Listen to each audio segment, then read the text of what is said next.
Welcome to another YouTube channel. My name is Sybil, your host for this channel, another YouTube channel.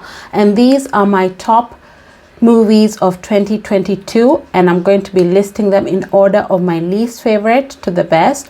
And all the movies that made it to this list were movies that I really liked anyway. So even if it's the last one on the list, it's just last doesn't mean it was not a really good movie.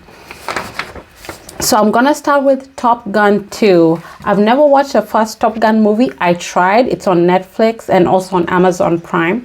I tried to watch it, got bored after the opening credits. The only thing I like about the Top Gun movie, the first one, is the opening credits. That song, Highway to the Danger Zone, is a really good song, especially for karaoke.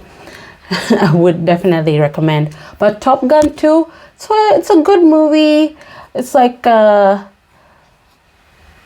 very bro-y planes, has Tom Cruise, lots of stunts. Everyone looked really good. Tom Cruise looked great, love interest. There's a little bit of romance, a little bit of tension. A simple movie, but it's a fun movie to watch. I would definitely recommend. Next movie is on Prey on Hulu. Really liked Prey, especially the character of the brother to the main character. In fact, the main character was not my favorite. The protagonist of the movie, I found her annoying at some points, but loved her brother. He was just like the guy, A1. Loved him. He looked great. He was a great character, a great brother to her, better than she deserved, honestly. Her character was really annoying, but would definitely recommend. If you have Hulu, it's on Hulu, so you get it for free if you have Hulu already. That's Prey. The Northman. I watched this in the theater earlier in the year, and I loved The Northman. It was like so trippy. There's this scene with a witch doctor, a male witch doctor. I loved it. The scenes of Valhalla. It's just like those movies that are just not so much dialogue, very visually driven. Not a lot of dialogue, but it looks so cool. A lot of action. It's a revenge plot. Loved it. Would recommend. It's just a trippy version of those Viking era type movies. Puss in Boots 2. Watched this recently with my younger cousin in the theater. A fun movie, lots of jokes, lots of action and adventure. A great continuation of the Shrek universe, and I love Shrek. It's one of my favorite animations of all time. One of my favorite movie franchises of all time. Just a lot of fun. Would definitely recommend. Good for the family. Kids and adults too. Has a lot of adult jokes, so you won't get bored and feel like you're just watching a kid movie and have to turn off your brain. Definitely recommend. Nope. I watched Nope at the theater beginning of the year. I loved Nope. I have actually never watched any of Jordan Peele's movies, so I didn't go into Nope with any expectations and judging him against his previous work. I've heard about Get Out, I've heard about Us, never watched them, but I feel like I already have because I've seen so many breakdowns and analyses of these movies online. So, because I'm not a horror person, I've avoided a lot of his previous work because I know he's mainly focusing on horror genre. So I went into Nope very scared already, but it's more of a thriller. So if you're a non-horror film lover like me, I'm not a horror person, would definitely recommend Nope because it's more of a thriller. Looked great. Keke Palmer stood out. He worked again with Daniel Kaluuya. That seems to be a pairing that's strong in Hollywood. Daniel Kaluuya with Jordan Peele. This is like the second or third time he has shown up in his movies, and again he's a protagonist here.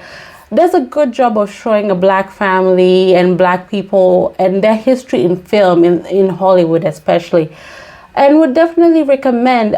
I loved what they did with I'm gonna just say what they did with the creature in the show, how they went about rendering it. Very cool. There's especially a scene with the house and the night sky. Really cool. Would definitely recommend Nope, especially if you're someone who doesn't like horror like me, but you don't mind being thrilled a little bit. This does that for you.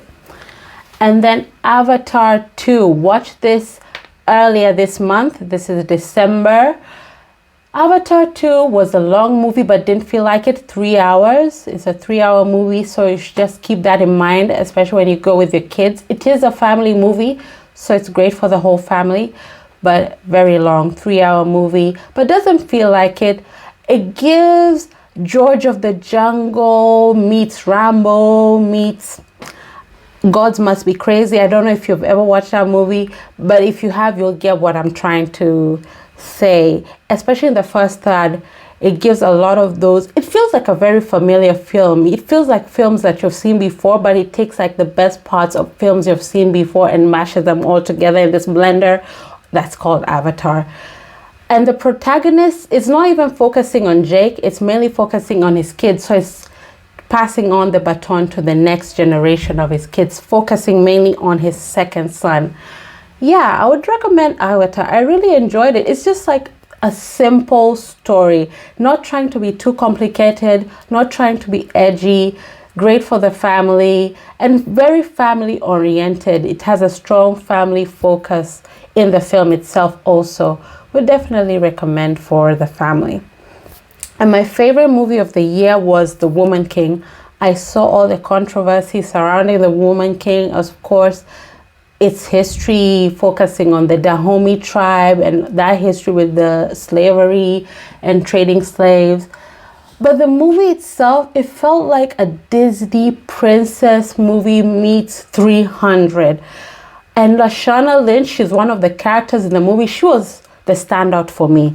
I mean, of course, Viola Davis is in the film. She's the main character and she does a great job. Viola Davis always does a great job, but Lashana Lynch really stood out. Lashana Lynch, this has been her year. She's also featured in a movie on Netflix, Matilda, the musical, and she also did a great job there. Showed she has range. The character she's playing in Matilda is a complete 180 from the character she's playing in The Woman King, who I loved. So funny, so strong, everything. She just captured that character so well. So Woman King, my favorite movie of the year, and would definitely recommend.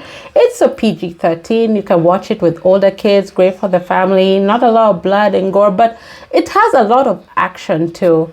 So yes, those are my movies of 2022 that I would recommend you watch in order of my least favorite to my best. But any movie that I talked about is just a movie I really enjoyed. Most of these, other than Hulu's Prey, I watched in the theater. So don't forget to comment down below, like and subscribe to this channel for more videos in the future. Thank you.